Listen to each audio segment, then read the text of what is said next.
আজকে হচ্ছে আমাদের বাঙালিদের একটা ঐতিহ্যবাহী অনুষ্ঠান, তো সেই হিসেবে আমরা খুবই আনন্দিত, ভালো লাগছে। নতুন বছরে চাচ্ছি সবাই যাতে খুবই আনন্দ ঘন মুহূর্ত অনুভব করতে পারে, সবার জীবন খুব ভালো কাটুক। খুবই আনন্দিত, খুবই ভালো লাগছে।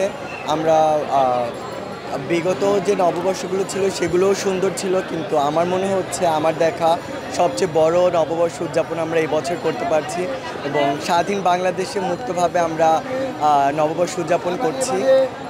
আমার মনে হয় যে আমি একটা কথাই বলতে চাই যে আমরা যেমন স্বাধীনতা চেয়েছিলাম, এই স্বাধীনতাটা যেন আমরা ভবিষ্যতেও আমরা আমাদের বলার স্বাধীনতা, আমাদের কাজের স্বাধীনতা, আমাদের সাম্যতার দেশ, আমরা এইভাবেই যেন সুন্দরভাবে একটা বাংলাদেশ গড়ে তুলতে পারি।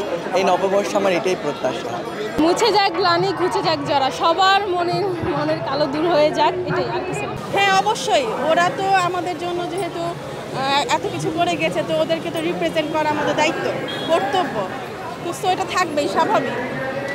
ভালো জিনিসগুলোই তো আমরা আমাদের বাচ্চাদেরকে দেখাবো, শিখাবো। ওদেরকে যদি না দেখে তাহলে ওরা জানবে কীভাবে? এটা একটা ভালো উদ্যোগ। হ্যাঁ, আমি নতুন বছরে চাই হচ্ছে যেন নতুন বছরটা সুন্দরভাবে যায়, সবাই ভালো থাকুক, সুস্থ থাকুক। এই তো নতুন বছর সুন্দর সবার সাথে নিয়ে শুরু করুন। আজকে খুবই ভালো লেগেছে। মঙ্গল শোভাযাত্রার নাম তো চেঞ্জ করে এখন হচ্ছে আনন্দ শোভাযাত্রা রাখা হয়েছে। একটু ভিন্নতা মনে হয় আছে, তারপরেও মনে হচ্ছে আগের বারের তুলনায় এবার অনেক লোক সমাগম হয়েছে, ভালো লাগছে। খুব বছরের প্রত্যাশা চাই রাজনীতি বা এসব কোনো ধরনের কোনো কিছু নিয়ে মারামারি, হানাহানি, কাটাকাটি না হোক। আমরা ধর্ম বর্ণ নির্বিশেষে সবাই বাংলাদেশে একসাথে আনন্দের সাথে ভালোভাবে বসবাস করি, এটাই চাওয়া সবার কাছে। আমি পরিবর্তন হয়েছে, আগে ছিল মঙ্গল শোভাযাত্রা, এখন আনন্দ শোভাযাত্রা হয়েছে। আসলে মঙ্গল হোক বা আনন্দ হোক, কথা হচ্ছে যে এটা আমাদের বাঙালির উৎসব, তো ধর্ম বর্ণ নির্বিশেষে আমরা সবাই এটা পালন করি, আনন্দ উদযাপন করি। এটাই হচ্ছে মূল বিষয়বস্তুটা, যে এটা আমাদেরকে সবাইকে একসাথে নিয়ে আসে। হিন্দু হোক, মুসলিম হোক, বৌদ্ধ খ্রিস্টান, সবাইকে এক ছাতা তলে নিয়ে আসে। এটাই হচ্ছে বাংলা নববর্ষের কিন্তু মেন মোটিভটা। তো এটাই হচ্ছে সবচেয়ে মেন কথা। তো আমরা সবাই আনন্দ করছি, পরিবেশটাও সুন্দর, আয়োজনও সুন্দর, সব কিছু মিলে ভালো লাগছে। বছরের প্রত্যাশা অবশ্যই যে জুলাই যাতে আমাদের জীবনে আর কখনো না আসে, ফ্যাসিবাদ মুক্ত বাংলাদেশ, সুন্দর হাসি খুশি সবাই মিলেমিশে বাস করব, এই তো।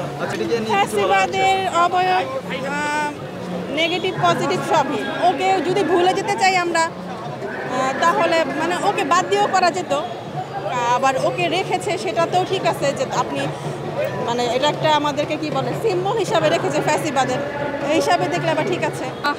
ভালো লাগছে, প্রথমবার আসছি, এত বছর এক্সপিরিয়েন্স ছিল না, এই প্রথমবার এই ঢাকা বিশ্ববিদ্যালয় ক্যাম্পাসে আসা নববর্ষ দেখতে। আর সব মূর্তি অ্যান্ড অল সব কিছু অনেক সুন্দর লাগতেছে। লাইফ ভালোভাবে স্পেন্ড করব, ভালোভাবে কাজ করব, সব কিছু ভার্সিটি লাইফ এনজয় করব, এগুলোই। পয়লা বৈশাখ আমার নতুন বর্ষ, বাংলার নতুন বর্ষ। আমি চাচ্ছি আমার এই বাংলাদেশটা অনেক সুন্দর হোক, কোনো মানে এমনভাবে দেশটা পরিচালনা হোক যেন আমরা সবাই খেয়ে দিয়ে শান্তিতে একটু ঘুমাতে পারি, এটাই আমার প্রত্যাশা। নববর্ষে আজকে বাংলা নববর্ষ 1432, আমরা সকলে বাংলার প্রত্যেকটি স্তরের প্রত্যেকটি আপামর জনতা আমাদের আকাঙ্ক্ষা এবং আশার জায়গা থাকবে যে আমরা আজকে নববর্ষে আনন্দ শোভাযাত্রায় যেমন প্রত্যেকটি স্তরের জনগণ একত্রিত হয়ে আমরা শোভাযাত্রায় অংশগ্রহণ করেছি, তেমনই আমরা দেশের আগামীর দিনগুলোতে প্রত্যেকের কাঁধে হাত রেখে প্রত্যেকটি স্তরের মানুষ একত্রিত হয়ে আমরা দেশকে চালিয়ে নিয়ে যাব।